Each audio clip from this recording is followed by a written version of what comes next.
Aaliyah, it's going to count as, there we go. Hey everybody, wherever you are watching this video, if you're watching with us live or if you're watching our recorded version, any information that we give, medical or legal, provided by the experts is as of today's date, April 11th, 2023. For further information, you will receive an email if you've registered with the contact details of Create Fertility and Cindy Wasser and Hope Springs Fertility Law. We're just going to give people another couple moments to join us, and then we'll get started.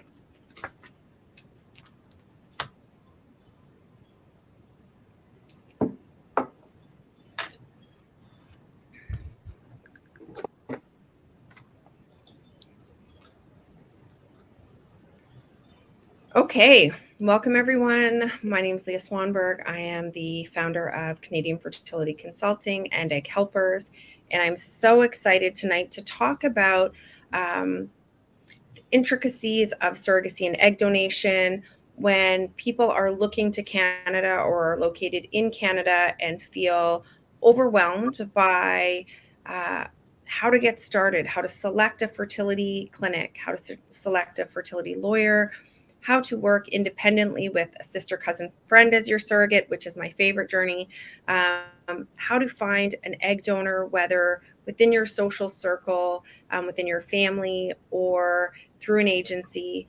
And when we talk about that, I often get these questions, well, you run an agency, why would you send us somewhere else? Why would you send us, to find someone? And for me, the answer is really my job, if I am a fertility consultant, is to give advice. And sometimes that advice is to work with your neighbor who has offered to be your surrogate, or for same-sex male couples, often it is the sister of one of the partners using the sperm of the other partner. And it's absolutely such a wonderful journey to watch unfold. And I love being on the sidelines and cheering people on. And yet many people don't have that option. And so we do work with them to find an amazing egg donor and surrogate in Canada. We work in all provinces and territories, and we are so hopeful for all of our clients. And we are often always partnering with amazing people. And tonight, my guests are Cindy Wasser from Hope Springs Fertility Law and Dr. Lee Brack, the medical director of Create Fertility. And so we are going to get right to it. I have questions that people have sent in advance. And, the first one, I guess, is for me. It is, what is the difference between gestational and traditional surrogacy, and why would you select one or suggest one or the other? And for me, gestational surrogacy is the path that I took as a surrogate, and we feel most comfortable legally. And we also looked to our surrogates, and we are a surrogate-led program, which means our surrogates come to us, letting us know who they would like to help and how they would like to help them. And thus far, it has been, I'd like to help people, and as a gestational surrogacy, or as a gestational surrogate, and that has really worked for us in our program over 17 years. The next question that I often get around egg donation is, how do I find a donor? I've exhausted all avenues that I have within my life, and so I need to find someone else. And how will I trust this person? And so I want to talk a little bit about egg donation, guys, before we sort of go into surrogacy, because it's often the first step. So when people contact our surrogacy agency and they need eggs from a donor, we send them always to Egg Helpers, which is our sister company.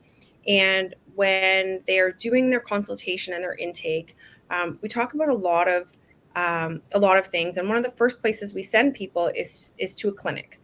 And when we send them to a clinic, it's so that they can make sure that they can participate in the genetic creation of their child, and that, an egg donor makes sense because they have sperm to use, and that, that they've been told by someone for some reason they need an egg donor. And so for us, when we send people to Create, that means their donor has also gone to Create. And for us, what is so important is that any donors that we work with or have in our database, they have gone through a psychosocial assessment, exploring why they are interested in egg donation. What is their motivation? What is their sort of family of origin story? What brought them to becoming a donor? How they may handle the hormones and medication, who they have in their corner for support during this process, and are they able to commit to a couple of weeks of, daily, every other day, every third day appointments as they go through the medical process before retrieval. And that for us is really the first and one of the most important points. Secondly, they meet with a nurse practitioner who really gathers their health information. They've filled out a health profile form that you, as intended parents, will review online. Um, and further to that, we want to have checks and balances in place because sometimes people fill out the application and maybe they haven't thought about something, or the nurse practitioner asks a question that evokes a response that maybe doesn't necessarily match that application. And so we want to know before you meet with them that something else came up, um, that doesn't necessarily preclude them from being a donor, but is important information. And then they move to the clinical process with Dr. Liebrecht. And so I'm going to have Dr. Liebrecht talk a little bit about what makes a good egg donor. When we tell you a donor is approved for a specific package that you've selected, what does that mean, Dr. Liebrecht, in terms of how do you know that a donor is going to have a lot of eggs or a lower amount of eggs? Like all of that stuff would be great to know. So that's a great question. And we need to assess the donor in many ways to be able to figure out if she is a good candidate to be a donor. Firstly, one of the most important things is that she's healthy and that she has no medical problems that are going to affect her ability to donate. And one of the things that we really look at very carefully is what is her ovarian reserve, because ultimately you need to have enough eggs to create embryos to be able to have a baby from her eggs. And so there's a test that we do. It's called anti-Müllerian hormone, or AMH. And those of you who are familiar with this area or becoming familiar will know that test. And we have a sort of cutoff that they must be above that a certain level in order to qualify to be a donor. And especially when we're looking at same-sex male couples where we want to have embryos, in some cases where you're going to be providing sperm for each of you, we want to make sure we can have embryos for each of you so you can each have a baby with your own sperm and having a common egg donor. So those are the types of donors that we want to have that have a large number of eggs that will be able to provide that and have the best chance of having a family of your dreams, of having that type of a situation. So there are many things we do. We do a full physical examination. We do blood testing, ultrasound. We look carefully at their ovaries, and we really want to make sure we have the best person to provide eggs for you for your journey. Can you talk a little bit about genetic testing? A lot of people that we sort of begin with start talking about how do we know that there isn't a genetic issue that she will pass on to our child? We're really concerned about that. Is there a way to test that ahead of time? There is. So there's two ways to approach genetic testing. In the past, we often just did very specific tests for a specific ethnicity, like Caucasians, we'd be looking at the most common condition, cystic fibrosis, Black would be sickle cell disease, and so on. But now there's new testing that's called carrier screening, where you're testing, hundreds of different genes to see what that person carries. And almost all of us carry something in our genes that we get from our parents. But that carrying of a gene does not affect our health, but it's only when the other person providing an egg will also carry the same thing. So if the donor is tested for those genes and you're also tested as the provider of sperm, for example, then if you have the same gene in common, then that can affect the baby and could actually have the disease. We can test for those diseases in embryos, and in fact, we have one of the top genetics labs in the world to do that kind of testing in embryos. So if in fact that's the case, let's say you're a heterosexual couple and you have a surrogate, and both of you carry the same gene, and then we would be able to test embryos for that particular disease. But in general, many of our donors are tested for all of these, are screened for all these carrier genes, and we would then obviously test the intended parents to be able to see if there's anything in common. I had a question about egg donors, and the question that came in was, we are thinking about, working with a donor, and maybe actually this is more of a question for Cindy, that is, listed on a database as a known donor, and we want to know if legally that is as safe as working with an anonymous donor. So I guess that is a legal question, Cindy, for you. You're muted. Thank you. In terms of legalities in Canada, there is no difference between a known or anonymous donor. The law in virtually every province and territory specifically states that a donor is not a parent by virtue only of being a donor. So parentage in Canada is based on intention. The sperm donor parent is a donor as well, of course, but he intends to be a parent, so he will be. You could make a donor into a parent by bringing her into your life and sharing your child with her, but in the third party context that we're speaking of, that generally doesn't happen. Zooming with her, sharing pictures, and maybe meeting once or twice a year or something is not going to affect it. So it's more an issue socially of what you think as a parent is best for your children. I have a big bias about that myself towards known, which is what I have. And it's the best thing for my children. And when people are, listening to this webinar and they live outside of Canada, they're considering egg donation. Cindy, what do they need to consider in terms of the legal process around egg donation? And if they reached out to you, would you know a lawyer in Holland, a lawyer in Norway, a lawyer that could give them that advice? Because I know it's one thing to make a baby, it's another thing to make the baby your own baby once you return to wherever it is you live. Very good question. Thank you. Yes. When we work with clients who live outside of Canada, usually referenced as foreign clients, we always start with, have you spoken to a lawyer in your country to find out what you have to do when you get off that plane? If you have a baby in Canada, it will automatically be granted Canadian citizenship. That happens by birth. Nothing you have to do. Anyone born here is Canadian. And usually the fastest passport anyone will obtain in Canada will be the Canadian one for the baby. So most foreigners are taking home a Canadian tourist. And we don't see problems when they get off the plane anymore, but they can't stay forever. Usually it's 3 months in the EU. And so they have to speak to a local lawyer to get information about how to provide citizenship in that country so the baby can stay. And usually, again, the first step to giving citizenship is to prove their own parentage, or as many other countries refer to it, filiation. So they are the parents in that country as well. Usually biological connection is required in most other countries.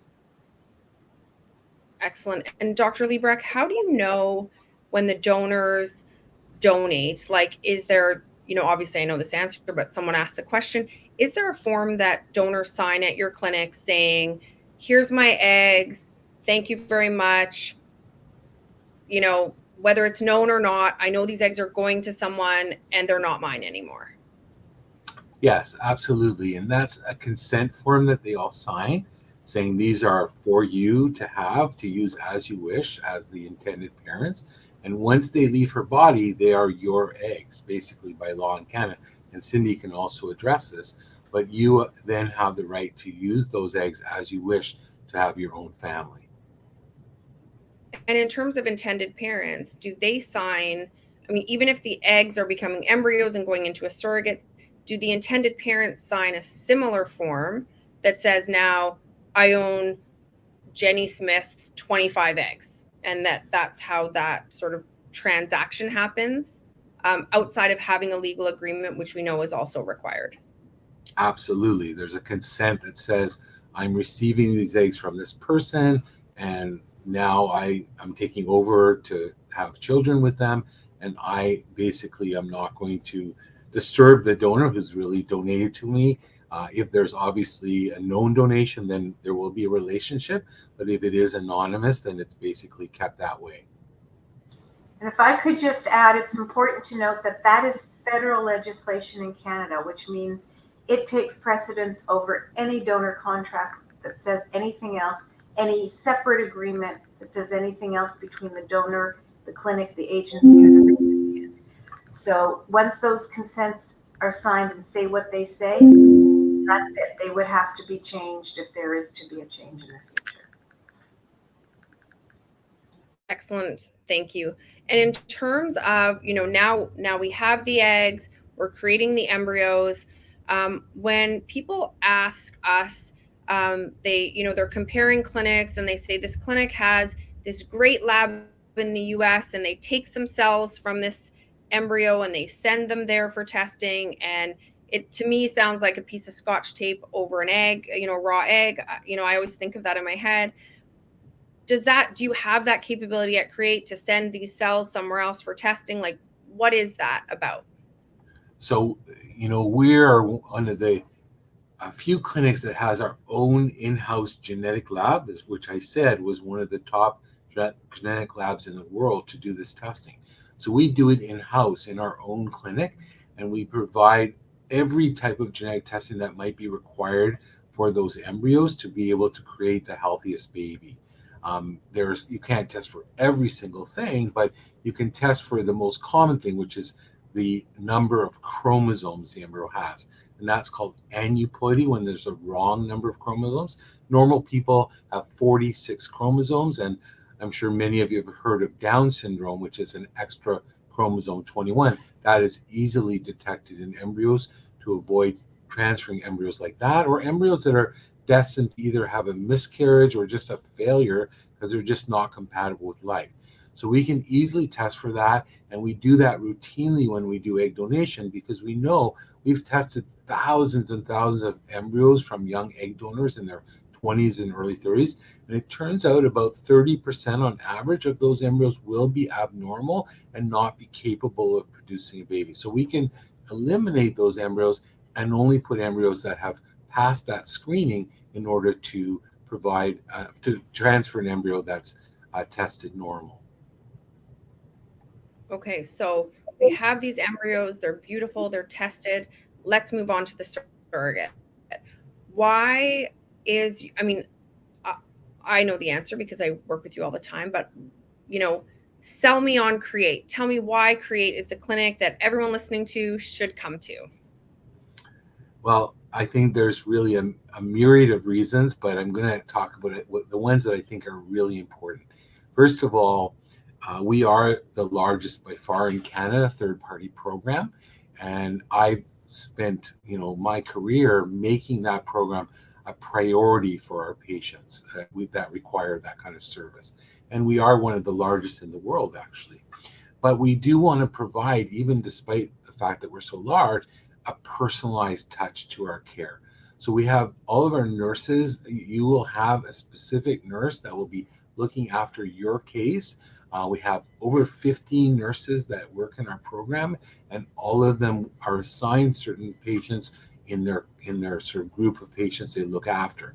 So you'll know who you can contact if you have any issues or any questions specifically. And even if they're off on a weekend or holiday, we provide nurses that will be able to answer your questions even every single day of the week, 365 days a year.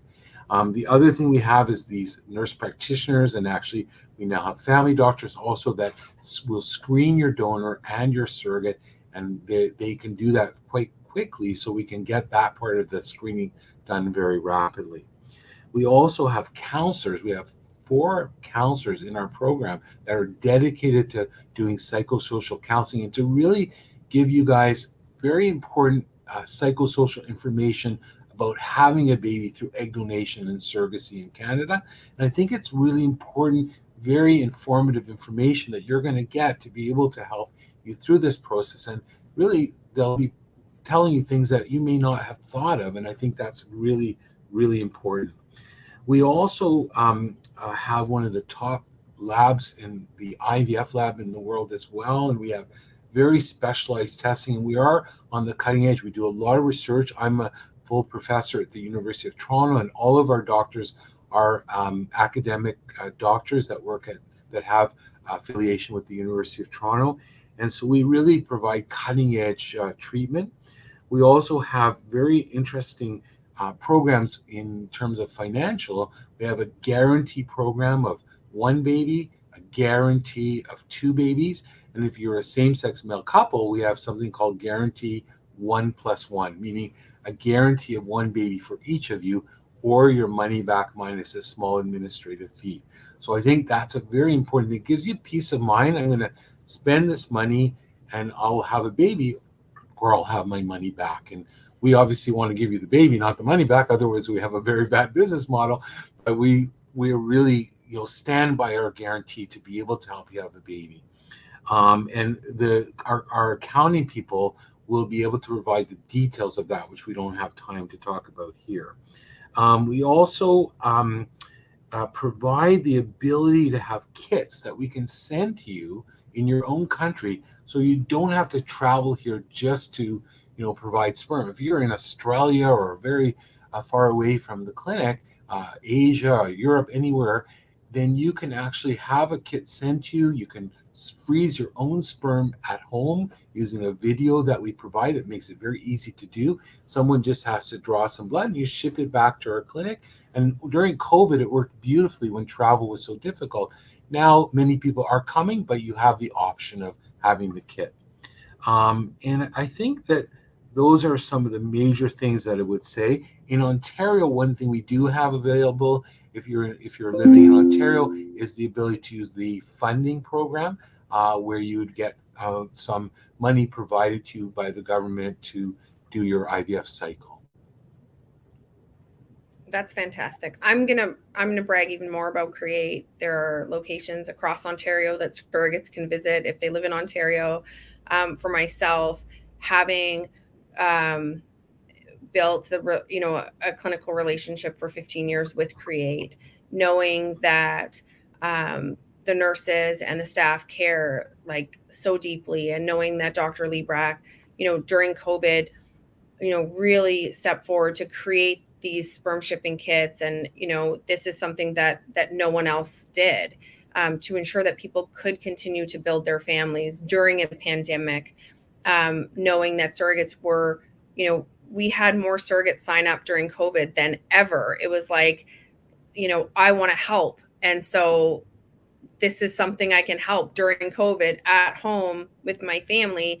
And it really was just so lovely. Okay, so we have a question. Matthew, what is the process for two fathers donating sperm? Is it possible to have two babies at the same time? So I'm going to answer that from a surrogacy sort of agency process, which would be yes. And the way that happens is to have two surrogates or a tandem journey. We are, a single embryo transfer program. We have a less than 1% multiple pregnancy rate. And that is because we've learned over the years that now labs are so amazing that all you need is one embryo. We also know that twin pregnancies can be unsafe for the woman carrying and can be unsafe if babies are born prematurely. We also know that our Canadian healthcare system can only handle so much. And we really learned that during COVID. And I think we've continued to learn that. And so ensuring the safety of your surrogate is ensuring the safety of your babies. And so single embryo transfer is really the best. And so often we have clients who have two surrogates at the same time carrying, Joe's baby and John's baby, or if it's a heterosexual couple, John and Jenny's babies, at the same time. And it's really fantastic that surrogates are so interested in sort of the connection with other surrogates that it's absolutely possible. And Dr. Liebrecht, I don't know if you want to talk about sort of why we're only transferring one embryo now, because I know when I brought it forward and, we had the conversation and risk versus reward and realizing the chance of bed rest made the cost not really any different. Yeah. In days gone by, when we weren't doing this routine genetic testing on embryos, we knew that many embryos, like 30%, we know now, were not normal. So we would put more embryos in, thinking that only one might take. But we took the risk of the twin pregnancy. And as you've said very well, twin pregnancies are high risk for the surrogate. We don't want anything to happen to her. She's doing something so wonderful for you to have a child. We never want to have a complication. She has children of her own, and she has to look after her own family. So that's certainly not a good outcome. And we also don't want to have two very premature babies with all kinds of long-term health issues. You don't want to have two handicapped children with long-term health. So having one healthy child at a time is the way to go, and have another baby later. And I should also mention that even if you don't do a tandem journey where you're having the two surrogates at the same time, embryos can be when they're frozen. There's no difference, by the way, between a fresh and frozen in terms of success. And it's, believe it or not, it's been estimated you can keep an embryo frozen up to 10,000 years. So in other words, there's no limit how long you can keep them frozen until you have another child. So if you want to have a child in 2 years, 4 years, believe it or not, recently we had a woman come back 15 years later and had another child. So there's really no limit how long they can be frozen. So that's also important to realize when you're doing this process. Amazing. And I'll switch it to Cindy in terms of they've got the embryos. We've now found a surrogate either through their own. I don't want to interrupt you, but I forgot one thing that we should mention. Yeah. And that's insurance. That the insurance companies will not insure twin pregnancies in Canada because of this long-term health risk. And babies could be in a NICU and neonatal intensive care for even months. And you can imagine the cost of that. And it's not as much as in the US, but in Canada, it's still a lot of money. And if you don't have insurance, then you don't want to do that because you could really be faced with a huge bill. And I know Leah's had cases like that where it was a really big problem. Absolutely. The NICU for a baby is $15,000 per day. And if you have twins, that's per baby. And we see that as an average cost across Canada. So we all really work on them. And embryo split, and it's very rare, but that's sort of our 1%. It's actually less than 1%, but we do see that from time to time. So we have embryos, they've been tested, we're looking for a surrogate. If you are looking for a surrogate, creating a biography, creating a video, setting the intentions, making an agreement with yourself, with your partner, so that you can move forward, creating the agreement with your surrogate. It's so important that when you come to this journey, you are authentically who you are. And if that's a quirky weirdo, that's cool. There are surrogates who are quirky weirdos. Like, we just want you to be yourself. We want you to know a couple of things, or we want to know a couple of things. Your surrogate will want to know a couple of things. Do you want to terminate if there's a medical or abnormality? That is what I call an immovable value. Do you understand what her lost wages are if a medical abnormality, a medical issue arises that may cause harm to your baby if she continues to work or care for her children? What type of relationship she wants during the process and potentially after. Are you up for that? Those are sort of my key sort of pieces. We really, and where does she live? Can you be registered as parents? If you have no genetic link, if you met during chemotherapy and you are using an egg donor and a sperm donor, don't go to Alberta. They're still behind. They aren't recognizing children born through surrogacy without a genetic connection to the parents. And so, working with an agency or working with a lawyer who can sort of talk you through those pieces is really important. Average wait time, within our agency is 6 to 9 months. And, I suggest if you're open, post on your own Facebook. Networking is huge. We all know videos go viral. TikTok is huge. Share your journey. It's often very vulnerable and can be really hard to do. And doing it, if that is where your surrogate is, do that. You're going to, you're going to find your person there. You may find her there. You may not. but it will allow you to practice leaning into the uncomfortable pieces of surrogacy because there are many. And I'm going to turn it over to Cindy because she has crafted thousands of contracts. She will be able to talk about why you need a contract, why your real estate lawyer shouldn't create your contract, and what pitfalls you want to avoid during the contract phase. Thanks. So one of the biggest issues I like to explain to my clients, falling in place with what you've just been saying, Leah, is that the relationship between them and the surrogate is of utmost importance to all of us. I think we've all been saying that here tonight. And the contract negotiation process is a place where people suddenly get nervous. Working with lawyers makes everyone nervous. But this isn't the typical negotiation. We're not buying and selling a business where my client wants to get everything he can out of Dr. Liebrack, and Dr. Liebrack wants to get everything he can out of my client, and we're fighting with, tiger lawyers.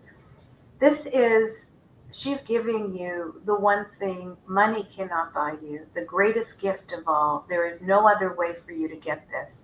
And as Leah said, you want to give her everything and her family everything that we legally can to make it comfortable and to show your gratitude. And our surrogates generally in Canada don't ask for compensation. When we've talked to them about changing the model, what they really want is thank you. So within the ambit of the law, we want to make sure you're taking care of all their financial needs and expectations.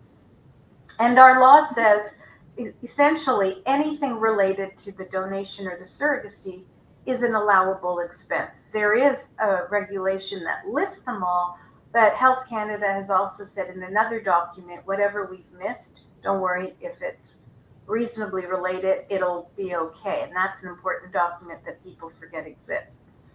So there's no cap on their expenses. There's no monetary limit. Although I've never seen a surrogate asking for $1 million. If she had receipts to support it, it would be legal in Canada. It is not illegal for the surrogate or the donor to receive money. It is illegal for the person in Canada to pay it.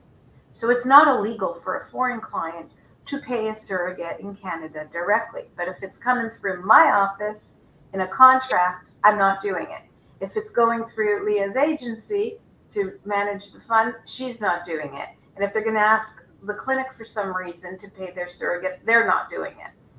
So that's how the law works. It requires for the agency to reimburse the donor or surrogate, they are required to obtain receipts from her for all those expenses. And where there is no logical receipt, like she buys produce in a farmer's market for cash, she must also swear a declaration saying, these were my expenses, same with her transportation log. So then the agency has to keep all those documents for 6 years under law, and then it's all legal. The contract is the place that sets out those expectations. The agency's already discussed it with the surrogate and the IPs. The lawyers go over it with the surrogate to make sure there's no changes. We check with the IPs that they know what's coming, and we put it in the document. In my office, we want it all in the first negotiation round so that it goes smoothly and quickly. And we like to see a contract done within 2 weeks in our office, 3 max. That, often we have people whose schedules are busy. So, but we're pretty Cindy, fast. Do you do that, or do you suggest to people that they do that before the surrogate is medically screened? After? What if they do a transfer? Like, where does the legal piece come in? Every clinic I've spoken to, whether here or in the US, has said it should be done after screening is complete.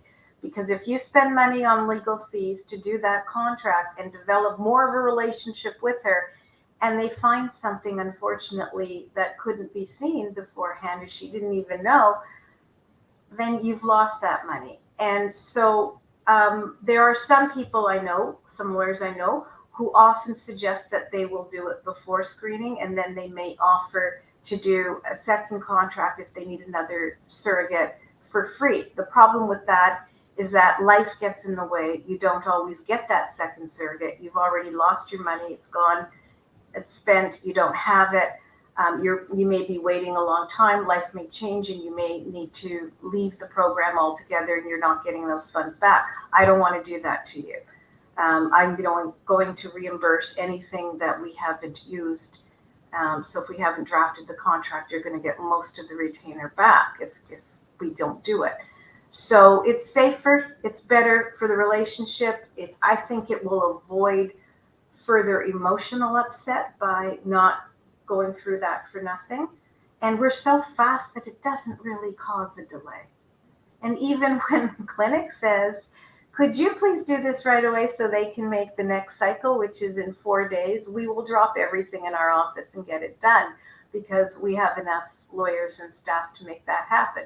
We would prefer the extra time, but we can do that for you because we know how important the anxiety is.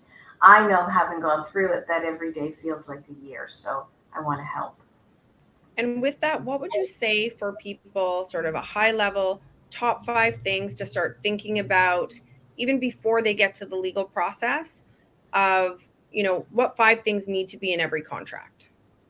So the homework for the IPs that I give them with my first consultation starts with thinking about your wills. Most people, when they're having a baby, do their wills after they have their baby. But in surrogacy, we have to do it beforehand. If the intended parents foolishly decide to die while their surrogate is pregnant, we have a big problem. Number 1, do not die. Don't do anything crazy anymore. But think about it. So get everything together. Your wills are normal wills. We leave everything to each other. But there are extra clauses for surrogacy. We have a surrogate in Canada having our baby. We have a contract with her with obligations financially. Our estate must continue that. There must be, the estate must give that money to the agency.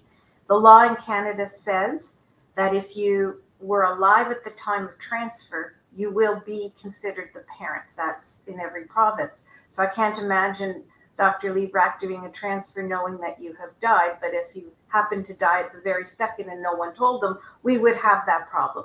And I would just want to say, in like 40 years, we've never had the parents die. But, so we shouldn't have those problems. So the guardian would act in your shoes. So you need to pick a guardian. Interesting question for you and your guardian is what to do about abortion. If the surrogate is very far along and abortion is not an option, the guardian's taking the children. If the surrogate is only 3 days, a week, maybe people think on a practical note, maybe we should terminate. Their judgment, their call, surrogate has to be on board too.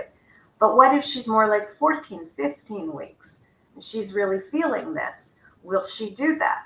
Would she not do that? Does the guardian know? So I want all those things to be discussed while you're waiting. There's a lot of stuff to do while you're waiting for a match. The second thing to think about is if you're a foreigner, again, to make sure that you have all your ducks in a row for that country. Does your donor have to be known? Is your country developing a registry like Ireland now, where the donor's information will have to go on it most likely?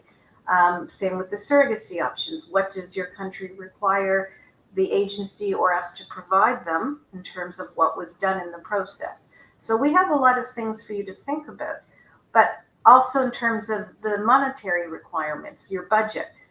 Is your surrogate going to be on employment insurance? Does she have access to it? Do you even know what it is? So many Canadians don't understand how it works, let alone our foreigners. So our firm gives you a little summary. What province to think about? How long can you be in Canada? In some provinces, it takes longer than in others. The issue about Quebec right now is that not both parents can go on the birth certificate. It's either the surrogate alone, the biological father alone, or the two of them. There's proposed legislation to change that, but I'm going to guess that's a year or 2 away. So are you willing to give that up? Because there may be a pool of surrogates waiting to be matched in Quebec for that reason. You might get matched farther. Things to think about and discuss together. What to do with your embryos upon death or divorce.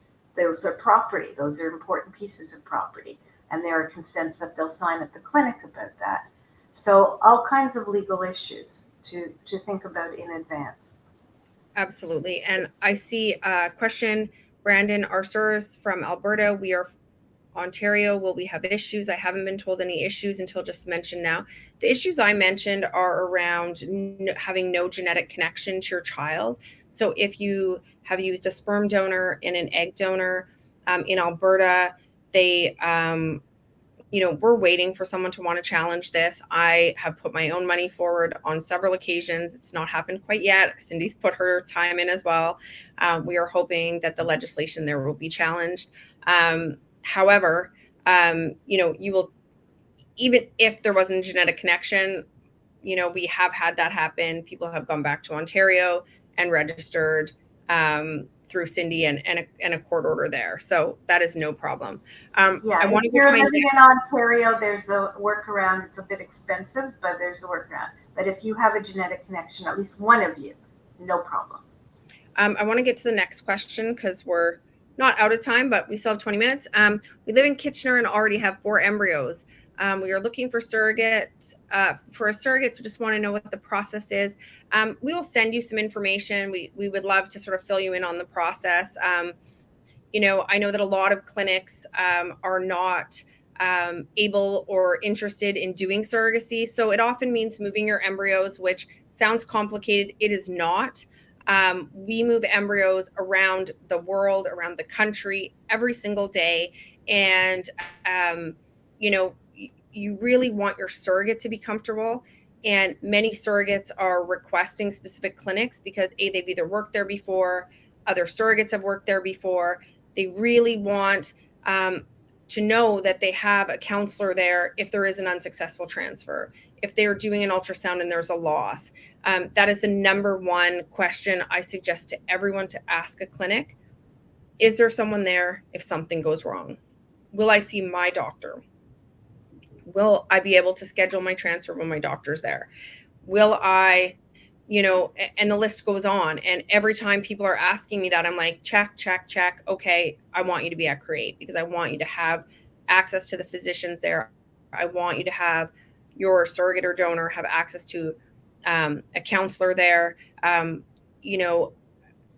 work with a lot of clinics, and I will tell you, my 3 adult children are egg donors. My daughter got home yesterday or the day before from an egg donation that Dr. Liebrecht did. And I wouldn't send my kids anywhere else. Like, I feel so confident. And for me, that says everything. I mean, I've been a surrogate, I've been an egg donor, 20 years ago. And so absolutely, please reach out to us. We will help you with that. The next question, I have a question for Leah. Oh, that's me. What's your company's advantage over competitors in the industry, say against surrogacy in Canada online? I don't know. We all do a wonderful job. We all care for our patients, our clients. We all do great work. And, the sort of differentiator with CFC is that we have partnered with Sacred Surrogacy. We offer a different approach around surrogacy. We have spiritual retreats. We look at surrogacy as a rite of passage for birthing people to celebrate and honor. We have self-care boxes that we send that aren't, bubble bath and spa. It goes deeper than that. It's about journaling. It's about meditating. It's about creating a mantra for your journey. This is the most intimate journey you will go on with a stranger, whether you're the surrogate or the intended parent. And how do you deepen that journey so that if something does happen, you've made the agreement with yourself, your partner, and then you can reach in and make that agreement with the surrogate. And Sacred really shows up for people in the in-between, in the waiting, in the hard parts, in the heartbreak. And, part of that is we have counseling available free of charge to our clients throughout the entire journey and up to 6 months post journey, donors, surrogates, intended parents, and people access that. And that is, like, to me, the most important part of our work. Like, I can talk about surrogates all day long. I can talk about surrogacy. I can talk about intended parents and how to build a relationship. But when things fall apart, that is when that in-between space is so important. So, if you're with that agency and you're curious about others, I mean, I'd love to chat to you, but, I think you're in good hands with anyone. Can I just add something there? Yeah. One of my favorite Cindyisms is you measure someone's success not by when they're coasting, but how they clean up a mess. And I always say to clients, ask your agency, your clinic, ask anybody for any service you're going to use in life. What's your worst scenario? How did you handle it? What if this? What if that? And I can just say from my own experience of having to deal with difficult situations, and this is a human process, they always happen. Almost no one has a journey that just goes nice and smoothly. They're like this. I like to work with a team that will work with me to help you clean it up, fix it, support you throughout. And I know that with CFC, I get that. I get that with also other agencies. Leah said they're all great, but there Yeah. are some that I don't. There are some that I don't. So talk to me. Same with clinics. I know Create just has the infrastructure to manage outside monitoring, to have my clients do their testing in their local countries. So, without them having to call the clinic and going, how do I do this? How do I do that? It's too much anxiety. So you want an agency and a clinic that can really manage tough stuff. And I And want to well, add to that. Yeah, and I want to add to that. CFC can handle donors and surrogates anywhere in Canada. They're so supportive of their donors. They're so supportive of their surrogates. They make sure that they get all the testing wherever they are. They're looked after if they have a problem. Of course, we have 24-hour day emergency lines if there's an emergency. But just some things are not emergencies, but they're so important in the process to make sure everything goes smoothly. And I think they're just so supportive of their intended parents and also their donors and surrogates, and that's really what sets them apart, I think. thank you. That's great. I mean, we're all doing the same work. We all love our clients. We all have such an interest. And I will tell you, none of us are affiliated in that way. Like Cindy has to call me and say, hey, my parents have been waiting a long time, match them. Dr. Liebrecht calls me, I call him, I call Cindy.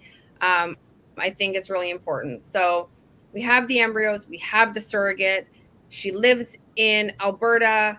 We as an agency, or your agency, or you, if you're managing this on your own, are going to find a spot to do some ultrasounds and some blood work leading up to the embryo transfer.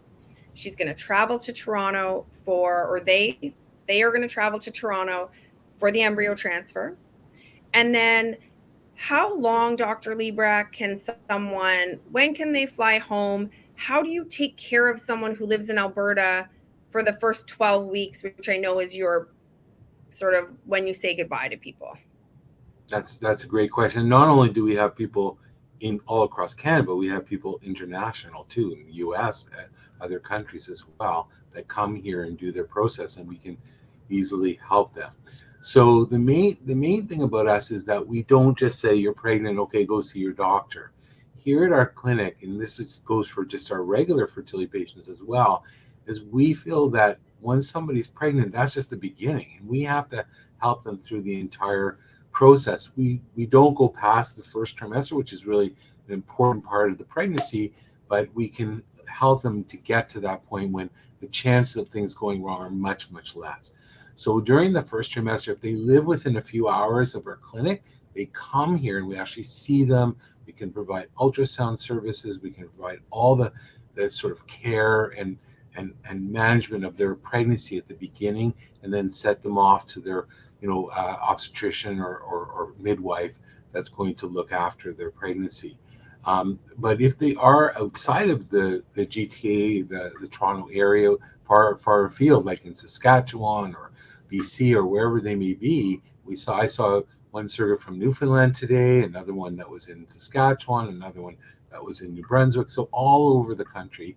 Then we still look after them while they're in their first trimester, because there are specific things that are very pertinent to carrying a baby with surrogacy that are different than a regular pregnancy. So we are there to support them through that process with the medications they're on and so on. And if they ever have a problem, they can always reach out to us. And then once they reach the certain point in their pregnancy, then their own doctor or midwife will take over. So we pride ourselves in making sure that they get off to a really good start. And I hear from intended parents that's the hardest day. when the surrogate leaves like the nest of Create, that sort of that safety net, and the intended parents get to sort of be super involved, and then they're, working with their midwife or OB, and we, Dr. Liebrecht and I, get on calls all the time. Like, do you know anyone in Sudbury that's a great OB or midwife? Do you know anyone in this small town in, Stony Plain, Alberta, or wherever the places are? We want to make sure that the doctors or midwives understand how delicate this process is. And for me, we do webinars for everyone. We talk to doulas, we talk to midwives around, who is the patient? The patient is the person carrying the baby. And how do intended parents stay involved, up to date, receive information from a medical provider when they live across the country or across the globe? And, working with an agency, that's something you would want to ask the agency, like, how will you help me with that inroad with the care provider? Because it's so important that you, as intended parents, yes, we're a surrogate-led program. Surrogates, pick you. Surrogates often will say which clinic they'd love to work with, and so we match them accordingly. And this is your pregnancy. So how do we include you to your comfort level at the times that you're comfortable with? And how do we help you build that relationship, when you're on Skype with her and she's eating McDonald's and you're a vegetarian who is an organic eater? Listen, your baby's fine. And, we know and Create, in their testing and their screening, does test for toxicology. We want to make sure she's nicotine free. She's not using cannabis. She's, not using prescription drugs that she hasn't let us all know about. And we trust these people to be surrogates, and and through the process there's often a lot of conversations on the side about how we can make sure that she's getting some organic groceries in PEI where there are potatoes, and that's what she's eating. So how do we arrange that? How do we manage that for intended parents? And any agency will take care of that. And we also do the toxicology testing on donors as well. We want to make sure she's not smoking cigarettes or taking drugs or any medication that could affect the egg. So I think we want to make sure that everything is as good as possible. I also want to mention that, some people of our surrogates are living in areas where there are multiple choices of hospitals, not just caregivers. And certain hospitals are better at looking after surrogates, even though it's more and more common nowadays. But I think they can give you advice in which hospital to go to as well. Yeah, and I just want to say, Lee, at the end there, you said all agencies will do that kind of thing. I have to disagree with you. So I think intended parents need to ask their agency, right? Are you going to be able to help her get that organic food? Are you offering that service? What is included in that fee? And be wary of what may not be, what seems like a less expensive fee is less work. Right. So there's a question for you, Dr. Liebrecht. It says, why does it take up to 6 months for the initial transfer after a match with the surrogate? After a match? I can answer that for you. Okay. It normally doesn't take that long, to be honest. No, I mean, I would say, if someone matches with a surrogate, we, the clinic, gets her in for screening, around her next period. So there's could be a month there, just depending on when that match is confirmed. So we're at month 1. So, she gets in, and then she has to take up to 8 weeks to get back, a PAP right now. So then that's another 2 months. We're at 3. Then the medical screening, we get the all clear. She's good to go. Then you move into the legal contract, and that, could take 2 weeks. It could take up to a month if you have very specific criteria based on where you live in the world, right? So then we're at month 4, and then we wait for her period, which could be another month. That's 5. And then, it's a few weeks to get to that transfer. So we're at 5.5 months. And I think that, that's realistic. I mean, things may go quicker. She may have just had a PAP at her doctor and she sends Dr. Liebrecht those results. However, in my experience, with a lot of young birthing people, they haven't necessarily had a PAP in the last 2 years. It's so important that that is completed. It's important that every check and balance is done. And if that means it's 6 months, that doesn't mean 6 months to achieve a pregnancy. That means 6 months to first transfer. And we know that all transfers aren't successful, and that IVF is like, half genius of a doctor, bit of magic, a bit of this, a bit of that, and so we want to manage people's expectations around that, because, we can race, or we can walk, but we know we can walk a lot farther than we can run. Most of us, me for sure. And so we really want to make sure that every detail is tight, and that your surrogate is safe and she's able to move forward safely. You may do her screening and find out that her thyroid is elevated or slow, and Dr. Liebrecht says, hey, we're going to do this for a couple of months. And I have people often like, oh, it's putting things off for 2 months. If he didn't detect that and your surrogate got pregnant, we know the success rate would be lower. We know that it could put your pregnancy at risk. We know that it could put her health at risk. She may have to go back to her doctor because the PAP is abnormal and she needs to sort of investigate that. We know that you have been waiting for so long as intended parents, and everyone is working as quickly as possible. And so having a clinic that can work quickly with you and your gestational carrier to ensure everyone is healthy, everyone is ready to move forward, that your lawyer is like on speed dial, like we expect medical clearance to be ready next week. Are you in court? Are you available? Like all of those questions, so that that you're moving forward with that. We have 5 minutes left. Does anyone have any last questions? Please post them in the chat. Your questions have been fantastic. Also, we have a ton of webinars on Fertility Consultants page. fertilityconsultants.ca. Hope Springs Fertility Law is loading a bunch in the coming days or weeks, and on their amazing new website.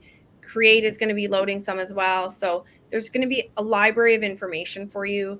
This is really just to give you a snippet of, I see there's no more questions, so I'm just going to talk about 12 weeks on. Once Create releases your surrogate, they're going to be seen by their care provider in their community. And my hope is that care provider is comfortable with you Skyping into appointments, which many are. You're going to stay connected and involved. Hopefully you'll be able to visit her throughout the pregnancy for an ultrasound, maybe 20-week, maybe 25-week fun 3D ultrasound.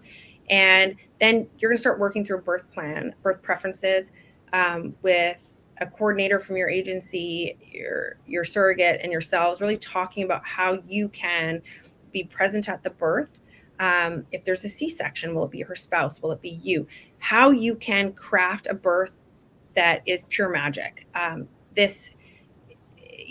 Being a surrogate, having been at so many surrogate births, like watching people become parents, like it's ridiculous. It's so amazing. And doing it in, Cindy, you look like you're going to cry. Stop it. I've been that.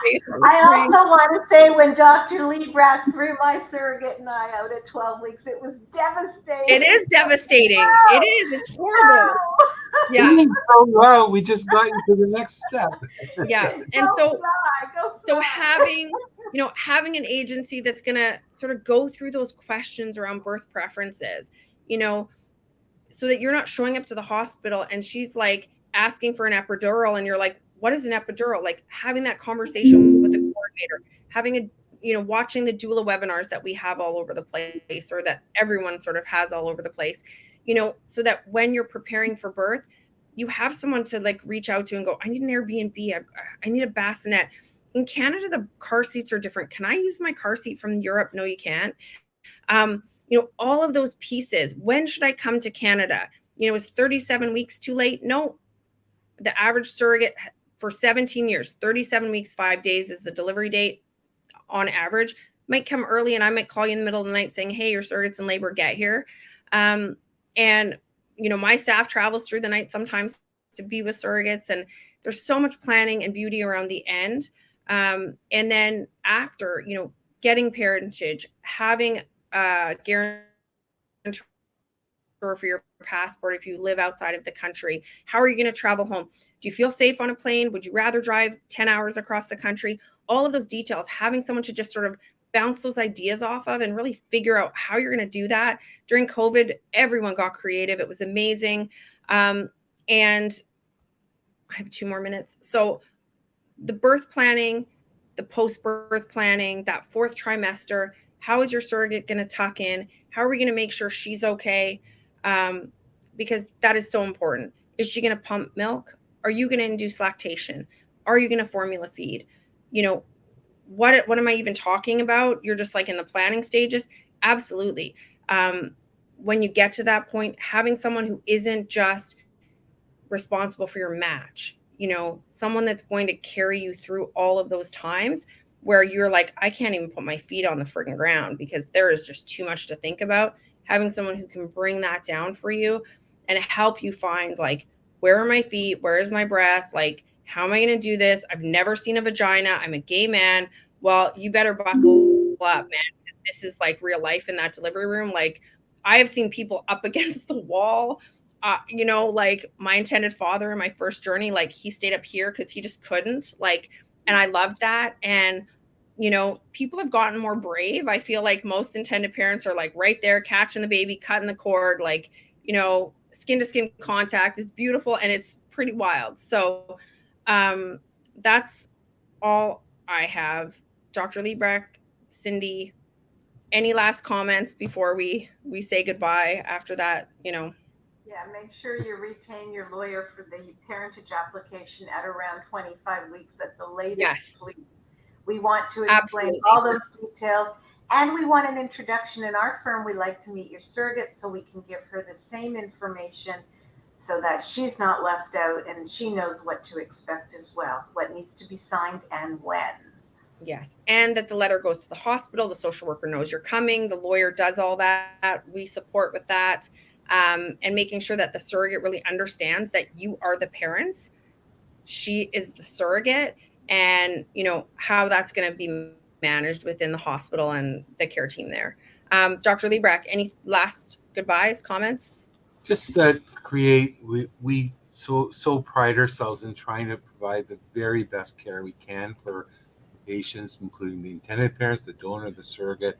And I think it's so important, and we want to make your journey as easy as possible. Not everything is perfect, but we want to do the very best we can to provide that service. And we have amazing doctors and nurses here and all of our support staff. So we really want to make sure you have the best possible experience and the safest journey with a healthy baby at the end. Absolutely. Thanks, guys, for joining us. Thank you, everyone who joined our webinar. Leah, thank you for doing this. Absolutely. And we will get this recording out to you with further information and ways to connect with all of us. So thank you so much. Bye. Bye.